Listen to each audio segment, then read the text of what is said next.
Space, the final frontier. These are the voyages of the USS AFTERBUZZ, our ongoing mission to seek out new Trek entertainment and boldly go where no after show has gone before. You're tuning into the destination for TV superfan discussion, AFTERBUZZ TV. And now, let the buzz begin. Welcome to the premiere episode of Star Trek Weekly. I'm Christian Bladt on Twitter and Instagram at ChristianDMZ. I have been and always shall be your friend, joined as I will be every week by Kari Lane at Kari D Lane. Yes, you guys can find me online at Kari D Lane. That's KARIDLANE, and we're saying like stuff we like about us. We'll get to that after. Okay. Yeah, just we're doing the. I know I should have. I was just so excited. I was right. This is almost the first time we've all ever talked together. Yes. Yes. Yeah. So we're just kicking the tires, lighting the fires. And Frank Moran, where can people find you? And please explain your Twitter handle. Oh, it's a terrible story, but you can find me on Twitter and Instagram at HappyGoJackie. It's a bit from an old Ray Romano sketch on Saturday Night Live. You know what? Now that you mention, I remember it.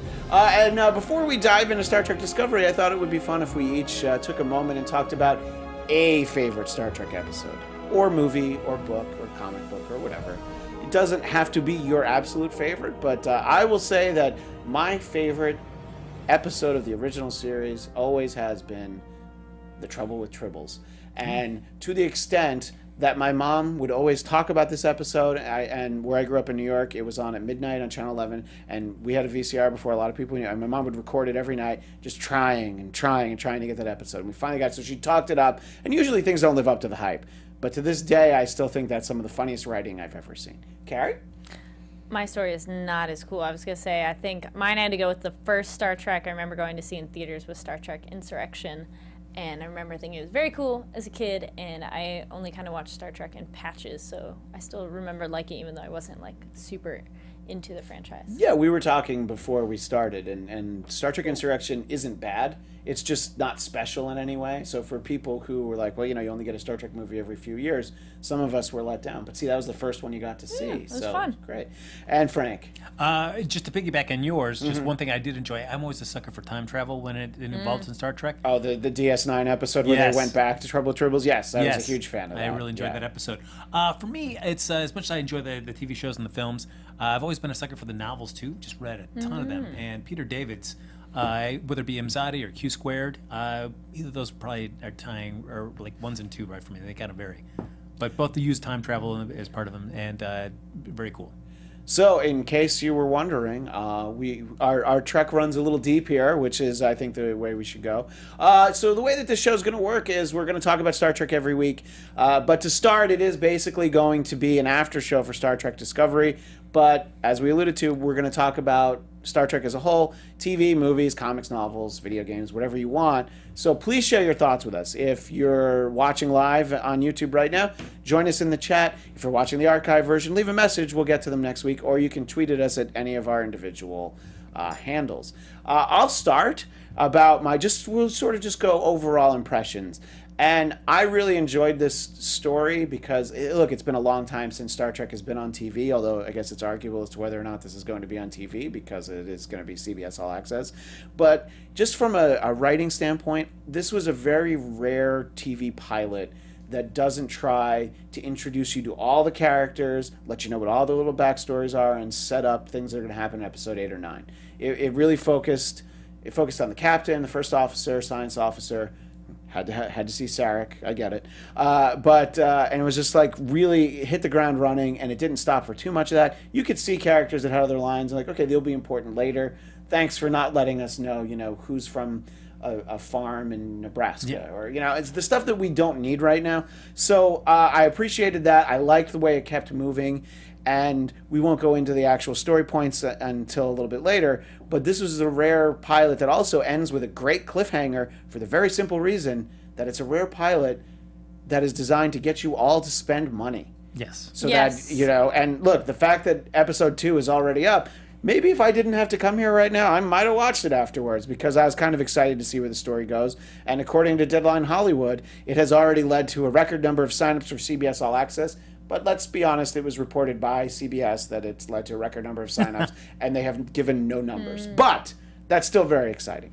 Anyway, just overall, Kari, what did you think of this? The Vulcan Hello is what this episode is called. I enjoyed it. I thought it was exciting, and it was interesting enough to be immersed in this world. And I like how you put it of just, they didn't go too much into detail about characters, but you got enough of their vibe, so you're like, okay, this person's interesting, or you want to see more of them later, or, enough about certain characters that you want to know more about them. So overall, I found it an entertaining show. Yeah. Okay. And Frank, what do you think? It's for me. I'm trying to overcome a really initial bias that I have towards this show. Yeah. For me, I am frustrated that this time period is where we're locating the new iteration of a Star Trek story. It's like we have already been to Enterprise. We've got the original series. We've gone back so often in the Trek franchise. I would rather them go forward. I want to see what happens after Voyager, after Deep Space Nine. Let's go forward. Go several hundred years. That way you could revisit the Klingon Empire at that time. I feel like you already kind of know where the end game is going. And I feel like it also could be interesting if they were going to go pre-Next Generation. You could still go, like after Star Trek 6. Go Yes. 10, 15 years instead of going all the way back here. And in case anyone was wondering, I did a little bit of research. This is 10 years before the original series, at least according to IMDb. And also important to note that this is the Prime timeline, not the J.J. Abrams Kelvin timeline, because they could do that if they wanted to. And who knows? Maybe they'll change their mind at some point. But as for right now, that's what this is. We got some great comments in the chat, and whatever coast you're on, it's pretty late right now. So thanks for being up, watching us, and joining us in the chat. Hesmix says it was too grim and dark. I definitely think it was grim and dark, but I don't know that I think it was too much. I think that sort of reconnecting with the Klingons, or as they would say in the original series, the Klingons, that I think that it kind of has to be sort of a very dark encounter. But yeah, I can see that, let's put it this way. This wasn't a particularly kid-friendly iteration of Star Trek. No. This isn't where you want to start your 5-year-old, like, hey, you might like this show. No. Maybe like your 10, 12-year-old. Yeah, but your 5-year-old, probably start with the animated Yeah. series. That's just, I have a 2-year-old, so I've already mapped this out. Yeah, but what I always liked about Star Trek is that, in some ways, especially with the original series, kind of pushed the boundaries in certain topics and great allegories for a lot of the stuff that was happening at the time. And I'd rather see them use that. Let's keep going forward. Star Trek, I feel, was always kind of forward-facing, so let's go past where we've been right now and just do new stories. I feel like going back into these old time periods, you're already just kind of limiting some stuff. I'd rather see them explore. No, it's a great point. I don't know my star dates very well, but I don't know what the latest story is in terms of the timeline. Like, I don't know if it was the finale of Voyager or if it was Star Trek Nemesis, but it's been, I don't even know how many years. It's more than a decade. Is it been 15 years since we've had anything that continues in that Next Generation storyline? I mean, I guess the last thing would be from J.J. Abrams' first Star Trek film with Spock originally that's going true. back in It time. was Spock Prime. Yeah, so that's true. That's sort of but it's we haven't had a story that is solely set in that time in quite a while. So Well, I like how someone kind of addressed your concerns, Frank, in the chat. Stress Free says, yeah, it's a little boring to go back before Kirk, but I think they want to go deep into how the Klingons came to be such a huge foe. yeah, I think that's a great point. You And- shrug. Wait. I Okay, think it are could be you also in the chat? I I'm so am in the confused. chat. You're in two places at once. Is that the mirror It's science mirror fiction. version of you Yes. there in the chat?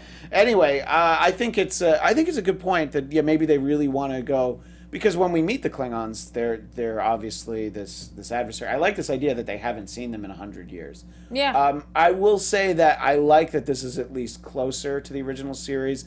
I think that they were a little bit handcuffed with Enterprise, especially when it started, that it was so far back and it was so early on.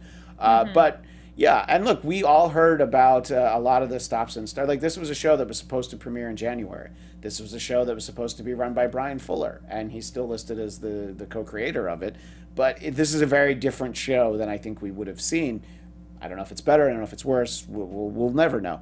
But it's a lot later than we thought it was going to be. So a lot of that stuff that was going on behind the scenes, for me personally, at least in this first hour, it didn't detract from it. I was able to enjoy it. I don't know if when the season ends how happy I'll be able to be, but it was just... And, look, there's little things that I like. I like the fact that because this is before the original series, we do get the same sound effects and things, and I'm definitely just a sucker for that. they're basically trying to get me, you know, and they're like, all right, well, we're going to have the same red alert noise. We're not going to have anything cool. But it's a problem with Enterprise. It's a problem with anything that you've seen that is made in the modern day, but set before the original series. Yep. You're like, wow, the technology is so much better. How do they go from having like interactive 3D admirals that they can talk to having a flip phone? You know, and I don't know what the answer is to that. I guess that's one of those things you just kind of have to suspend disbelief. True. Or you just go forward in the timeline, and then you're just like, why put? Don't have to do it. Yeah, why put yourself those handcuffs on yourself already? Yeah. Because you know fans are going to be just nitpicking those kind of things. Or, you know, just some of the technology is more sophisticated looking, and then others, maybe they found that practical, and like to us now, we'd feel a flip device would be so dated, but maybe in their world it's fine. Yeah, no, it's a great point. To them, it was seen as sort of the next evolution. It's like, wow, I have this flip device. And when you think about it, like, people text so much now, but what did people do 20 years ago? Well, they called and they spoke to each other, which is a much more effective means of communication, but now we all text. A little bit, yeah. You know, great comment again from Hesmix. Voyager returns to Earth first. Janeway is an admiral and nemesis. See, I knew there was an answer, and thank you, Hesmix, for being there. I definitely appreciate that. Before we dive into the episode, I kind of wanted to talk about, it's attached to what we were speaking of, the look of the Klingons in this episode. I think it's a little bit different than the Klingons we've seen before, and I think that they're definitely laying a lot of groundwork because they're talking about, did they say 24 tribes are all getting back together? They're basically getting the band back together. And one of those things that I never felt that I got an honest, thorough explanation of is how in the original series they're basically humanoid looking, and in the episode you mentioned of Deep Space Nine, everyone's looking around from the DS9 and they're like, what do you mean Klingons? Where are the Klingons? And they look at Worf and he just says, we don't discuss it with outsiders. And I know that they tried to peel that back a little bit, but I still don't feel like I have the thorough explanation that'll make me happy as to why they looked like, you know, just guys that spent too long in the tanning bed in the original series, and then they have, you know, the bumpy foreheads and everything, basically from Star Trek the Motion Picture onward.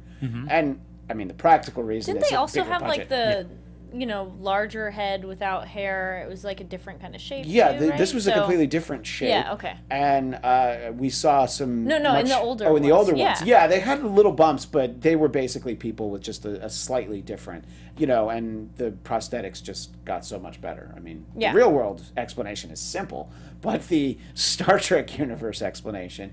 And I thought it was interesting. These Klingons in Discovery mostly seemed a lot darker. We had our albino Klingon, so I think we're starting to get the, hey, you know what? It's like a whole, not planet, but it's a whole, like, you know, galaxy of people, and this is what they look like. There's some varying species and things. I don't know, but Kari, what did you think of these Klingons when you first saw them and throughout the course of the episode? I like it, but then I want to believe past the special effects, but part of me is like the way how they have to struggle to talk with the mouth implants was a little bit distracting. But I like that the look of them was all the way down to the teeth, the contacts, to like the whole face. And I was fine with like the overall look of them. Like they do look like a people, like you could understand they look different. And even the insert of the albino one of like, but they point that out like, okay, this is not a normal one. But we'll see where that goes too, because he points it out, but it felt like it's a bigger deal, but we'll see what else they do with it. And then overall, I thought they looked cool. They do look creepy. Yeah. I mean, they're scary. They got, you know, jagged teeth, and like they could be a monster idea. Yeah. Grr face. There's a lot of grr faces. Like, just very frowny. There's probably going to be a lot of GIFs or GIFs, if you prefer, of just Klingon grr faces from this episode. Much. Frank, what did you think of these Klingons? Yeah, I mean, I guess the Klingons have been such a subject of, like, what's their evolutionary growth like throughout these series. So this is certainly, this portrayal is very divergent than anything we've seen before. I mean, it's interesting, but it also feels like, you know, then I put on my Trek continuity nerd hat on there. Like, well, then how do they go from original series to how do they go from this to the original series to then all of a sudden back into what you see in the Next Generation? And I think that it's one of those things that Star Trek actually does well is explain things. And if they don't want people to keep asking those questions, there's probably a simple explanation, maybe not satisfying, but you can definitely explain it so that people don't keep wondering, like, well, why do they look like this? And 10 years later, you know, they just look like the same actor who was on an episode of Bonanza the week before. Let's see. But, Go ahead. but just for you, like, say, imagine it wasn't the Klingons. Imagine it was a race, and I don't want to hammer this too much, like we got to go forward, but just in the sense it was a race that you didn't know anything about. Yeah. Because I feel like we already know so much about the Klingons. Is there a lot to be mined from learning their innermost secrets? Or would you rather have a race that you didn't know anything about, and we're discovering that kind of fresh, everybody's kind of on an equal playing field in terms of learning about this new civilization?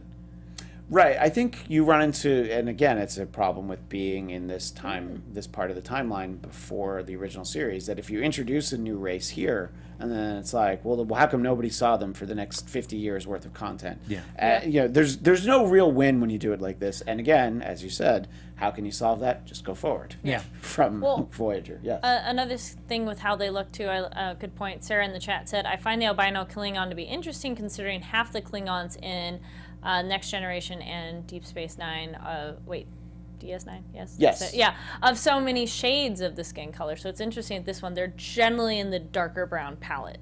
Yeah. You know, there's not a ton of variation. Yeah, and I wonder what we'll see in. And also the lighting subsequent is dark, so we're not totally sure on what shades, but still. That's a good point. And what's it going to look like when, you know, I'm watching They come on future the ship or episodes on my something. iPad, and it's, Yeah. you know, everything's going to be compressed to a smaller screen. I did like how the torchbearer, they got the albino when he shows up to vie for the torchbearer role.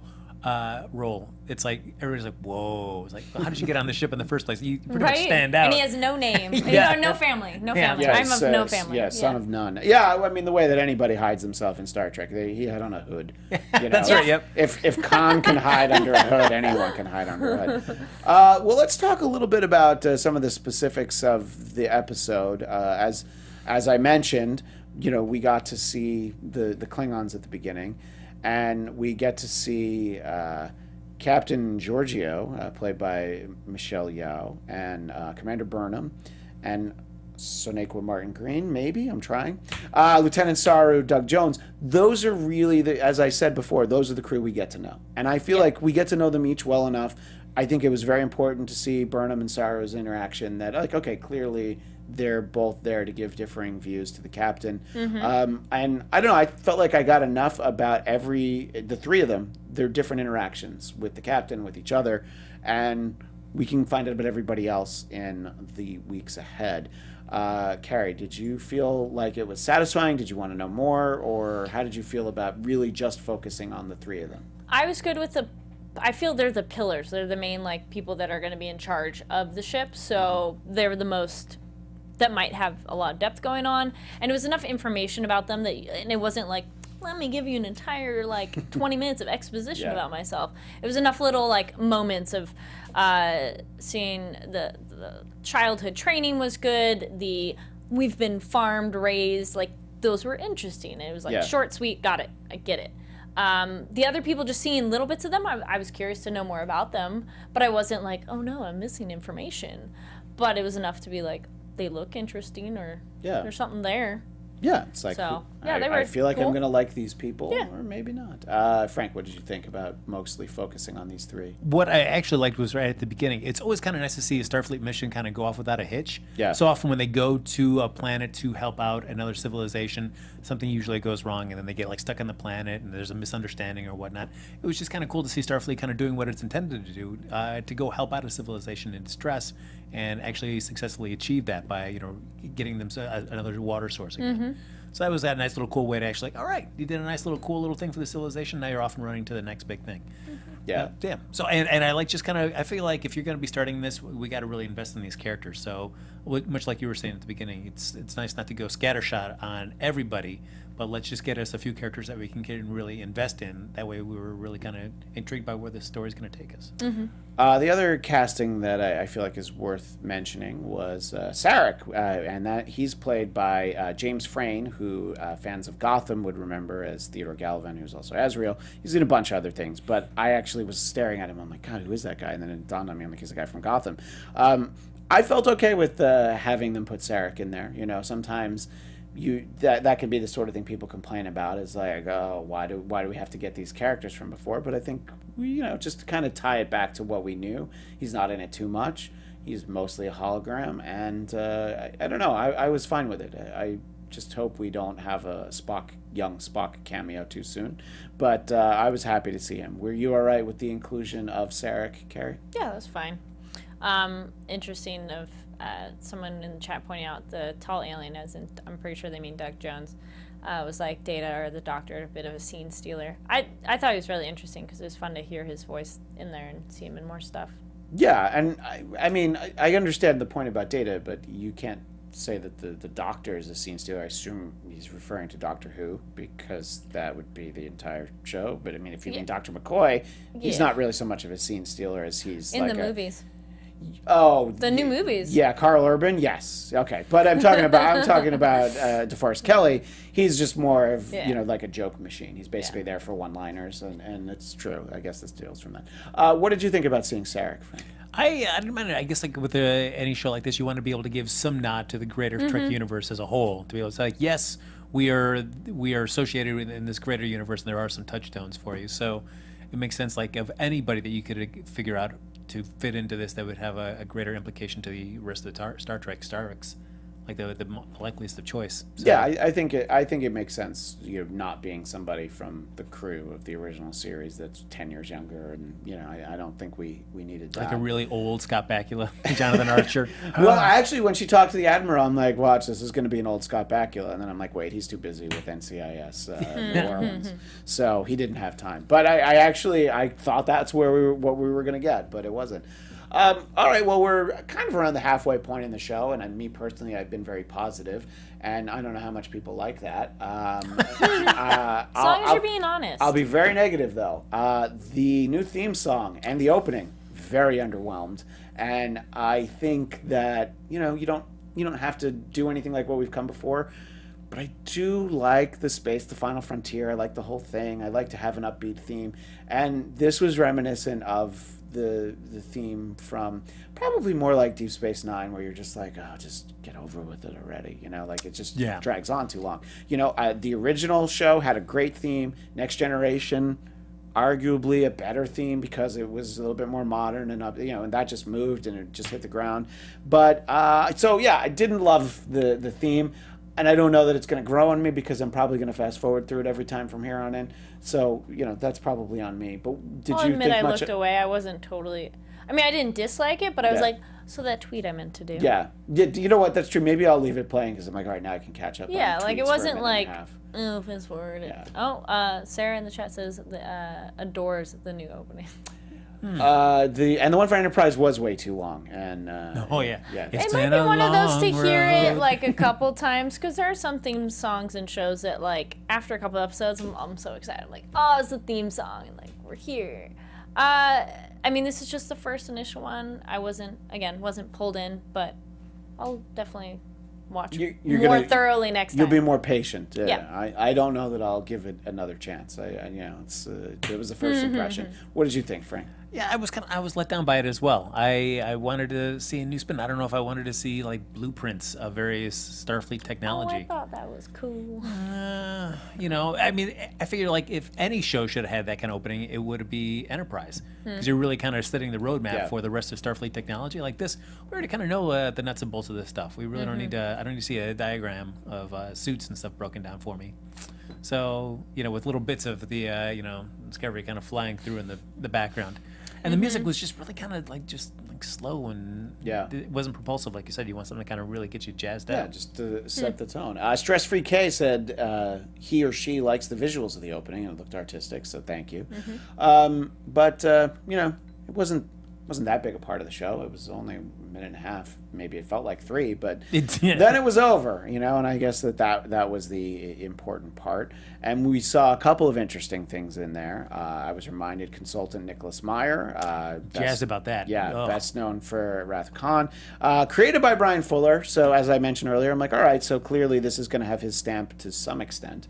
So we'll see. Other than that, there wasn't really, much takeaways. I mean, you saw Kurtzman and Orsi got credits as producers, but that's kind of the way these things go these days. I've not been the hugest fan of what either of the two of them have done in terms of the film franchise. Yeah, no, I know that. Well, believe me, and we'll because we're not only going to speak about Discovery, we'll probably, not probably, I'm sure we'll do a whole episode where we just focus on the J.J. Abrams movies, which I was able to enjoy to some extent, all of them, even Into Darkness, which people didn't like. So that's just something that we'll talk in the future. See, there you go. Yeah, they're all good. But not everybody necessarily feels that way. Let's talk a little bit about the look. I felt like, obviously, sure, the ship is going to look a lot more high-tech than the original series, just because of what we're talking about. It was made in the modern day. But what I liked was the look of the uniforms. It kind of splits the difference between Enterprise and the original series. Yes. And, you know, just sort of like, you can see that as a bridge from what, no pun intended, with the word bridge, that they would eventually get to the classic uniforms. But I don't know, I just felt like it all looked very functional, and I don't know, it's very simple. It looked cool. So I liked that, and I thought it was, you know, it was a good stepping stone between the two series. Kari, what do you think? Yeah, I totally agree. I think that's good. I liked how their uniforms don't look super high tech, so it kind of gives it that older feel, and the technology of them at their consoles looks good, but it's not, you know, doesn't seem too out of place. It didn't seem too out of place for me. That I was like, it was fine. Or at least I don't mind knowing it's before what we've already seen, going, well, it doesn't look, that didn't. As someone who hasn't watched all the old ones, didn't bother me as a fan. But I think you made a good point of there are certain things that kind of split the difference. So like, pretty much. Frank, what did you think of just the overall look? Yeah, like the cinematography I thought was nice. Just like, you know, the way that you get to see, you know, what, you know, the ambient light from the exterior is kind of bleeding in. It kind of reminded me a lot of Generations, which, my problems aside from that movie, just I thought the cinematography was great. And it was such a different look after seeing, you know, Star Trek: The Next Generation airing. Such a different way to be able to kind of show, like, you know, the light from a sun, the way it kind of just kind of filters in to like Picard's quarters or anything like that. I thought that was beautiful, and I thought this had a lot of kind of like nods to that. Made me feel the same way about the way they kind of like the golden hues of whatever kind of star system was around, kind of bleeding into the ship. I thought that was kind of a nice look. Right. No, I definitely agree. It looked cool. It looked great. And, you know, it's so funny because you think about it, this first episode probably cost more than the entire first season of the original series. You know, maybe just the spacewalk alone, you know. And you're just like, well, you know, a lot of times that happens with pilots where they spend so much money on it. And like, is it going to keep looking like this? But let's just hope. Let's just hope it continues. Just waiting for that bottle episode. That's true. But those can be some of the best ones. So, yes. Yeah. One of the things is very, very nitpicky, but they referenced the saucer realignment. And, you know, we never saw the saucer separate from a Starfleet ship until Next Generation. And so now we're back before the original series, and it's made after Next Generation, a good 30 years after Next Generation. So they reference it, and I'm like, well, then why did they stop making them that when the saucer could separate? And it's not even really something we have to all go around and discuss. But that's the little nitpicky things that I find, and I was just like, oh, just don't mention it. But I guess they want to set up the fact that they can do it in case they want to do it, or maybe they already have a plan. But I'll ask Frank first. Does stuff like that bother you? Because I feel like it might. Maybe it's just me, though. No, but I also feel like, I mean, it does bother me when they bring up stuff like that. But then you think, like, well, was there a reason that they kind of abandoned it for, dozens and dozens of years? Maybe we're going to see thousands of people die because the saucer can separate. So they're like, whoa, okay, hold on. Yeah. You know, it's like a recall on the Starfleet. Until there's some, Starfleet engineer that says, like, you know what, for these C-class versions of the ship, let's reintroduce this really cool idea they had back in the early days of Starfleet and do saucer separation. About the uniforms, Hesmix has a great observation. Apparently the shoulder piping is supposed to denote rank. It's more of a question. Why not do a more traditional approach to rank? And Sarah Brockle says the captain's quarters reminded her of Janeway's office too. I was going to make a joke how that's probably sexist because she's a woman and Janeway was a woman. It's probably not that funny. But anyway, apparently Enterprise in the original series could separate, but it was a one-time thing. Once it separated, it could not redock. So Hesmix is just giving us lots of information. And thank God Hesmix is still up at 11 o'clock Pacific time, 2 a.m. Eastern time, or wherever Hesmix might be. All right, so now we've talked so much about the big pictures. We'll kind of go a little bit through the story. And one of the things I liked is something that Frank referenced was the flashback to Burnham as a kid being questioned. And so we're getting the sense also, I guess, half Vulcan, because there's no other explanation for a child being questioned there in that setting. I was wondering about that because I'm like, is she human and for some reason is with them? And is super smart, so then the Vulcan... and they're like, should you learn it? And because so far other times when we've seen someone who's half, they still have like the Vulcan ears going on. That's a good point. And I was wondering if she did, and they're like, nope, she doesn't. So then I was thinking and she's just a human. She did successfully do the neck pinch, so so... From what I understand is that her once her parents are dead, then Sarek became kind of like a guardian for her. Okay. Yeah. And so she's kind of like raised alongside Spock for a little bit, at least. So that's the big, like why, much like Cybok, where it's like what? How does Spock have a brother we've never really heard of before? Much like we're hearing about another sibling. I don't think Paramount wants anyone to ever talk about Star Trek V, so I don't know if you should mention Cybok. Oh, sorry. All right, there you go. Yeah, that's the only thing that'll make them come after us. I'd go with she's like an honorary one of... Yeah. For some reason, she was allowed to stay there as a human, and because that's why they're always like, they're not like, you're Vulcanness. They don't point that out to her. They're more just like, stop letting your emotions. No. You. So I thought it was an interesting, because look, we don't have a firm answer, but we'll not yet. obviously, I figure we'll see more of these flashbacks, or maybe we won't. I don't know, but I think we'll learn more about what her story is. She has a secret channel to Sarek, and she has some kind of voice recognition. So there's clearly something, some strong connection to the Vulcan do you people. want a spoiler? I don't know. I don't know if I do. So don't look. Somebody has it up there. Oh, okay. I thought you were about to give it to me. I'm like, no, I don't think I do. I saw it. All right, I don't want to see it, so I'm not going to look. I'm going to just let it keep going up. Frank, what did you think of that sequence where we see Sarek and the questioning and... obviously it's a storytelling device to let us know that she doesn't want to talk about it. It was a great visual, though, too. Yeah. And I'll be curious to see as we get more flashbacks about her at that time, is that certainly when Spock was growing up, and certainly being of mixed Vulcan and human origins, that he was teased many times for his being part human, having that human blood in him. So I'd be curious to see how she did in that sense, being fully human. Was she embraced by the rest of Vulcan, or was she kind of ridiculed and stuff, and it was basically Sarek that was the one that was just kind of... Which, by the way, I feel like are scenes that are very well done in the J.J. Abrams movies, or when we have young Spock being bullied. And in theory, those things would have happened to young Prime Spock because it's before, the whole... Yeah. Oh, thank you. Steve, let me know that the spoilers are gone. I'm still not going to look up, though, just in case. No, they're good. Okay. I said stuff and then they said stuff. Complete aside, I was very excited. I see a note that I took while the episode was moving along that Dr. Nanny is the character's name, and he's played by the guy who was Jonathan on 30 Rock, so I was excited to see him. Yeah. That has very little to do with anything, but I was just like, hey, it's Jonathan! So, that was good.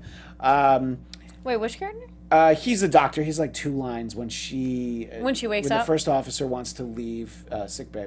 Yeah. And he's like, you can't. That's Jonathan from 30 Rock, Jack Donaghy's assistant. It's it's not that exciting, but I was excited. Maybe he had descended. I'm surprised. That's true. Yeah. I'm surprised there wasn't some kind of. I mean, they have all this technology that she didn't have some sort of like, Skype thing to call the bridge, like so she could stay in there. Or something, and be like, I know she wants to be in person and tell them the news, but like Skype call them and you can see it and be like, hey, I have to tell you this thing, not like physically leave. Right. I think it would have been much less dramatic. Of course. But you're right. From a practical standpoint, yes. Just like her technology was. If the Admiral can be like a 3D hologram from whatever corner of the galaxy, probably Earth, he was in, she should be able to, a few decks below, be like, hey, we got to do this. Call me back. It's important. Right. Yeah. Totally call me back. So I thought so this was something that I referenced and I'm kind of more interested in to find out more about. This is sort of the point in the sort of the linear way I took notes, that no one had seen a Klingon in 100 years. And I just feel like that's a very long time, and It's a very long time. Does that mean that the next series is going to be 100 years before this one, and we're going to see first contact with Klingons? I don't know. I would actually be very interested in learning more about that. Did that surprise you at all, Frank? Yeah, because in the pilot episode of Enterprise, we've got a Klingon. Yeah. So I'm just trying to. I don't think that's 100 years before this. Yeah. So I'm just trying to get my dates lined up because it is. Yeah. That seems like it is not 100 years. But I guess it's just somebody speaking sort of more off the cuff. So it's it's not like the ship's computer said no one has seen a Klingon in 100 years. Maybe not widely seen. Yeah. That's true. And maybe they had on a hood like we referenced earlier, so no one saw them. Right. He was in a silo in Iowa that blew up. I liked that we see that this was the first time that I guess anyone in the Federation came across a cloaking device, because they were very surprised that all of a sudden the ship was there and there was no warp signature. That's the sort of touch that I do like, the fact that this is 10 years before the original series, that, and I always thought that the Klingon bird of prey just looks really cool, and I thought that this one looked really cool. I like the touch of the coffins. Yes. It was a nice touch. This is a pretty badass bird of prey. That. Yeah. And that makes, like, in a weird way, it makes sense. Like, they're still with you. Because at first I'm like, really? They're going to go to all that trouble to make that beautiful sarcophagus and send it off into outer space? Oh, no, it just stays attached to the ship. Cool. Yeah. I get it. It makes sense. They are they're with you, literally. They're not going to fight, but they're a shield. Yeah, but you're right, exactly. They're still useful. Ha! Frank, what did you think about this sort of being basically the first time that anybody's run into a cloaking device, and what did you think of what the bird of prey looked like? I did like the bird of prey. Again, it's been a while since I've watched Enterprise, but I feel like it's the same problem I had where I don't remember Enterprise that well, where I'm like, pretty sure that they ran into a cloaking device, but I don't know, maybe just this crew had never seen one. But there's a or it's not common enough for it to be a first That's true. thought. Yeah, but I thought that they had run into it. So, but I thought if that is the case, this was kind of an interesting, like, hey, remember, we're before all that stuff. Let's see. So we got to talk a little bit. We get to learn a little bit about the first officer and how his people basically withdraw from everything, and then their purpose is to let you know that death is coming, which I thought was very dramatic. Lieutenant Sorrow, played by Doug Jones, and I thought that was kind of a very interesting thing, because this is someone that we don't really know, and he's sort of called out earlier for not wanting to go on the spacewalk because all they do is kind of run away. But I thought that was kind of an interesting, just as a concept. I mean, storytelling point, it's fairly brief, but the idea that you're basically a race of cowards who exist to let people know, no, death's really coming. But if they're a race of cowards, do you trust them? Kari, what do you think about all that? Yeah, I was going to say, I feel that, they had that I think they had that in Grimm. There was a species that was, they're generally very scared of stuff, and I'm like, I feel I have seen that, but I can't quite put a finger on it, where it is something that can sense some other supernatural something where it's like, yeah, they know it's coming. It was intriguing because you're like, yeah, that makes sense if they a species. I mean, it's much more elaborate than just like breeding salmon or some edible. But he made it sound like they're prey, or they're hunted, or they're not. You're the hunter or the hunted. There we go. But then they've essentially become that. But then it's like, would you want to break out of that mold? Because it doesn't seem like I don't want to be that anymore. Yeah. No, he's perfectly like, happy being who he is. Yeah, that's true. I think that's fine that they're cautionary. I would trust their advice with a grain of salt, because they're very cautious, which is good to have. And I think that's kind of the dynamic that they have right now, is they have the person who's like, we need to take action, we need to explore, this is a little too dangerous. And that really is that, maybe it is a safer spot in the middle, because both sides make good arguments. Yeah. What did you think about Lieutenant Sorrow's race? Yeah, I'd be curious to see how many others of his race are in Starfleet and in what kind of capacity. Because they probably none of them die in the line of duty, because they're taken off. Yeah, they're like, no, we're gonna go hide. Yeah, and so Sir, I mean, I would say at least he's kind of trying to challenge his upbringing by being an exploratory vessel. Yeah. That's true. I mean, you're deliberately putting yourself in danger pretty much all the time. So while his first instinct is always to kind of like, let's get the heck out of here, at least I feel like he's putting himself in a situation to try to overcome that kind of programming that he has. Yeah, no, it's a great point, and obviously let us know what you think. Stress-Free K says, while Data yearned for emotions, I fear these new aliens yearn for courage. Stress-Free K adding, they may need a heart. That sounds familiar. That's right. I do like the makeup effects, though. I mean, Star Trek's always been like great with in terms of the alien makeups that they do, and this is really nice. Yeah, even in the original series when they were limited by just sort of the technology, budgetary constraints, I do think that they did a good job of what they had there. One of the things I feel like is fascinating that we kind of got sort of actually off camera was the explanation of the first time that Klingons and Vulcans interacted. You know, Sarek explains this to Burnham, and then she sort of relays it to us.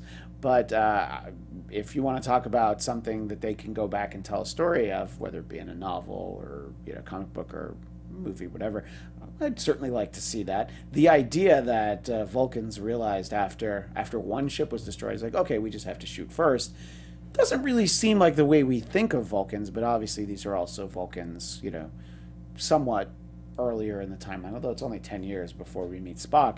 I found that to be sort of very interesting and actually a very logical approach. Like, well, they only know violence, so the only way that you have chance, oddly, of having any kind of peace with them is to just be violent right away. Kari, did you find that interesting like I did? It made sense, because if you do the logic step, like they said, of like violence earns you respect, which gets you the peace that they're not going to keep attacking, which, I mean, in real life application, that's probably not the best way to go, but it is when you show weakness, someone would attack you, but if you have that, maybe not active aggression, but if you have that, like, air about you of like, don't mess with me, then nothing's less likely to happen. But made sense.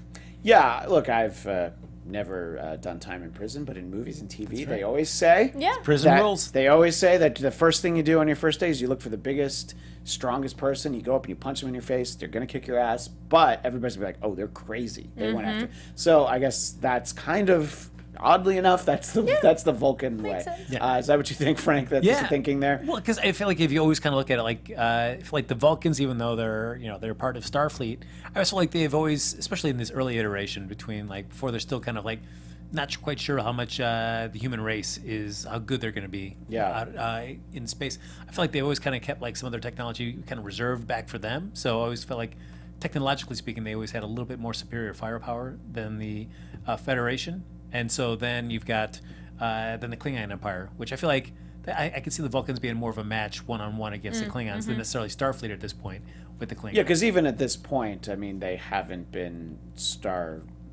gazing, I guess, but starfaring for all that long. I mean, First Contact isn't that long before this series. So it's a great point that, obviously the Vulcans and the Klingons have been at it much longer.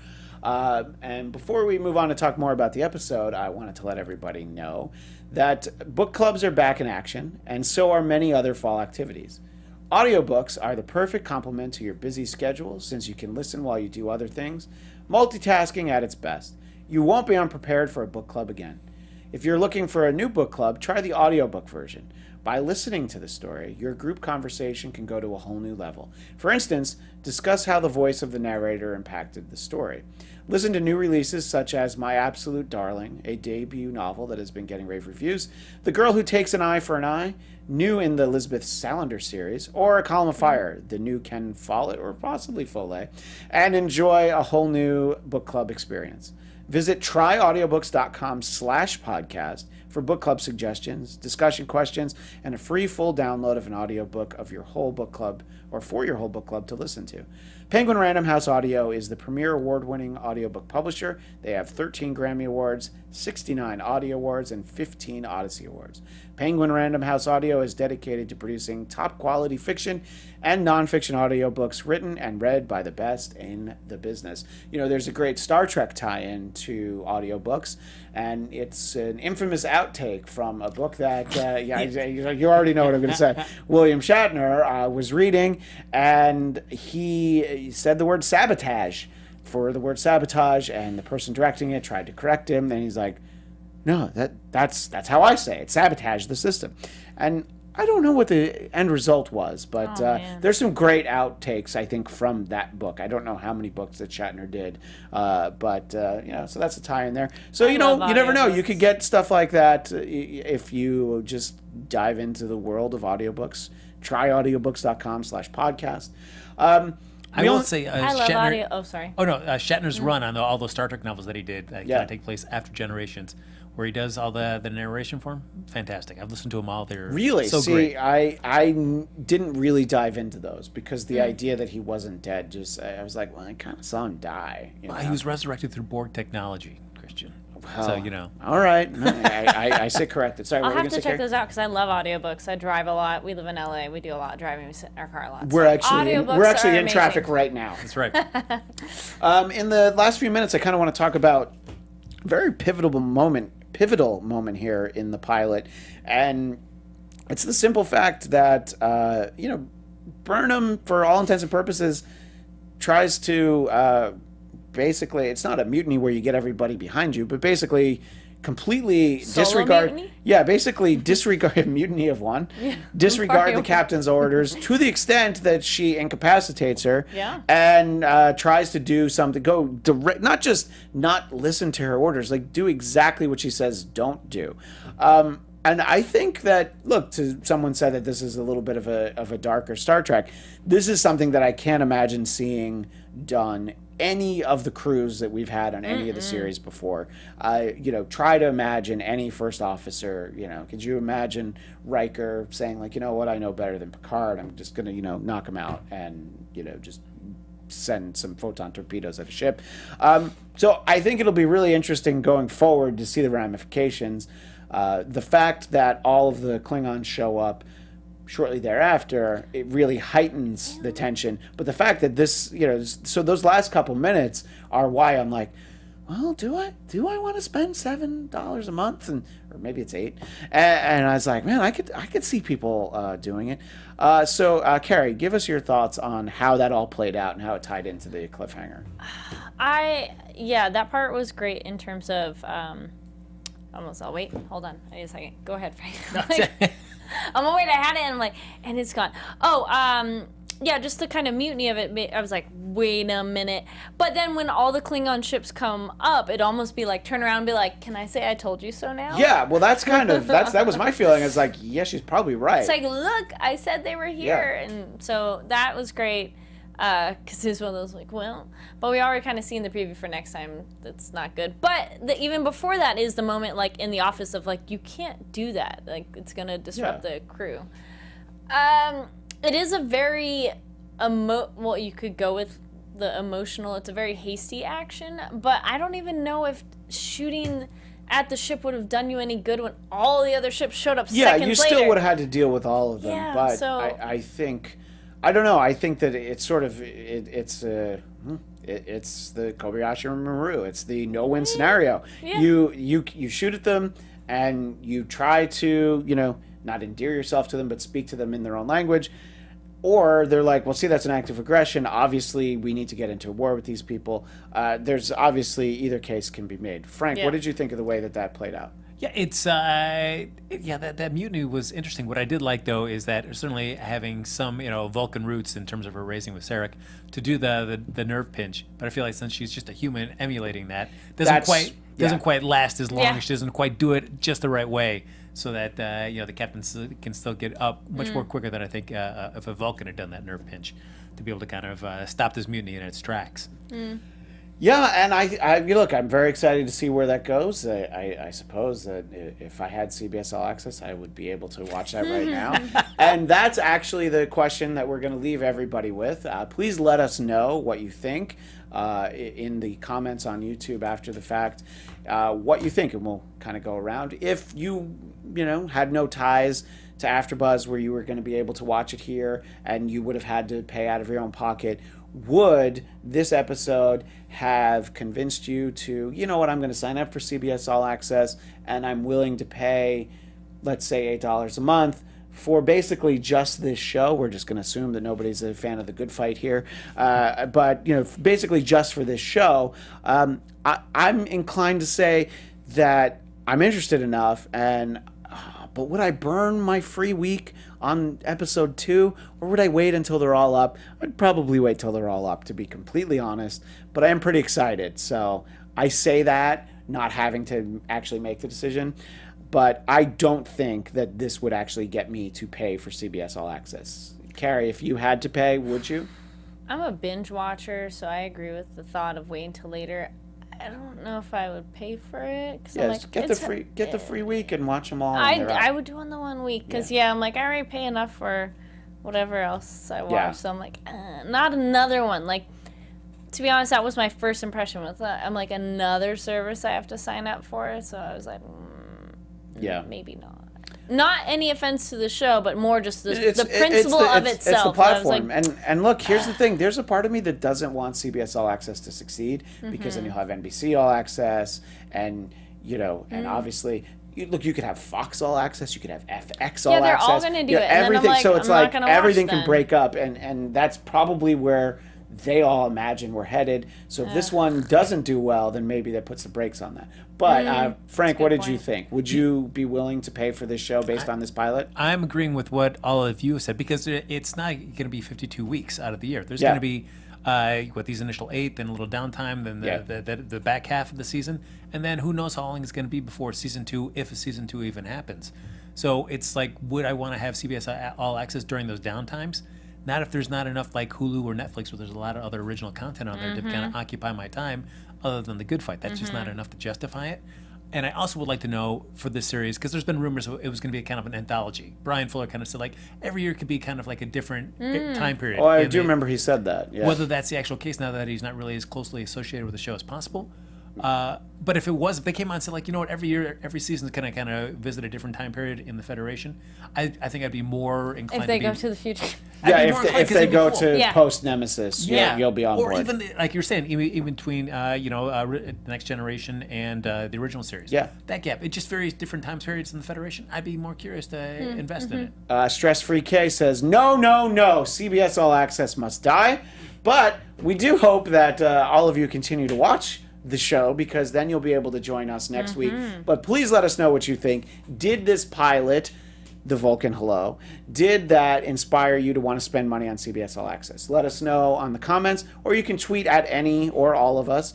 You can find me, Christian Bladt, at ChristianDMZ. Kari, where can people find you? You guys can find me online at Kari D. Lane. That's KARIDLANE. And you can find me on Twitter and Instagram at HappyGoJackie. All right, well, thank you so much for everybody who joined us for a premiere, and obviously thanks to Kari and Frank for joining me here for the premiere. We will see you next Sunday at 10 Pacific, which I guess is Monday at 1 a.m., and we will see you then. Live long and prosper. From executive producers Maria Menounos, Kevin Undergaro, Phil Svitek, and the entire AfterBuzz TV staff, we would like to thank you for listening to the AfterBuzz TV network. To watch or listen to other after shows and post comments or questions, be sure to visit AfterBuzzTV.com. I'm Sir Richard Wentworth, and this has been a presentation of AfterBuzz TV. Buzz you later. The views expressed herein are those of the hosts only and do not necessarily reflect the views of AfterBuzz TV or its owners or principals.